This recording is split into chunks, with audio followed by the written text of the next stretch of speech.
পচা গলা লাশ সব আমার দিকে তেড়ে আসছে। মা আমার টক অফ দ্য কান্ট্রি ওপর থেকে ভীষণ চাপ। আমন্ত্রণ জানাচ্ছি পল্লী টিভির বিনোদন বিষয়ক নিয়মিত অনুষ্ঠান মিডিয়া গসিপে।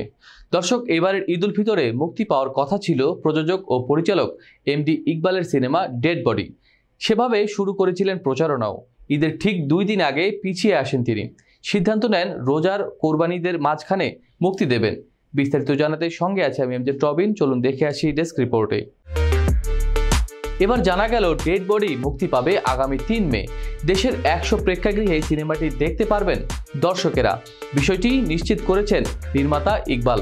এ বিষয়ে এমডি ইকবাল বলেন, ভেবেচিন্তে এই সিদ্ধান্ত নিয়েছি। ঈদে ছবিটি মুক্তি দিলে খারাপ হতো ফলাফল।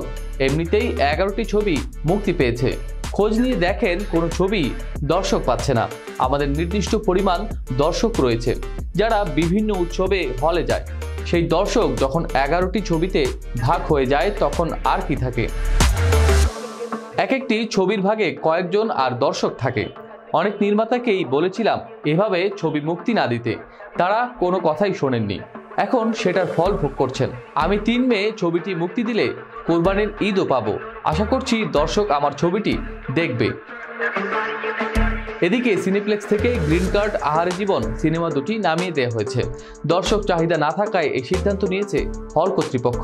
অন্যদিকে বাড়ছে রাজকুমার ওমর সিনেমার দর্শক চাহিদা। টিকিট বিক্রিতে সন্তোষজনক অবস্থানে রয়েছে জিন 2। ঈদের ছবি হিসেবে রাজত্ব করছে মোহাম্মদ মোস্তফা কামাল রাজ পরিচালিত ও শরীফুল রাজ অভিনীত অমর সিনেমাটি। তাছাড়াও মিশুক মনি নির্মিত দেয়ালের দেশ ছবিটি ঘিরে দর্শক মনে রয়েছে দারুণ আগ্রহ। দর্শক হরর অ্যাকশন ধাঁচের সিনেমা ডেড বডিতে অভিনয় করেছেন শ্যামল মাওলা, জিয়াউল রোশান, ওমর সানি, অন্বেষা রায়, মিষ্টি জাহান সহ আরও অনেকেই। আজ এ পর্যন্তই। পরবর্তী পর্বে আবারও হাজির হওয়ার প্রত্যাশায় আজকের মতো বিদায় নিচ্ছি। পল্লী টিভির সাথেই থাকুন।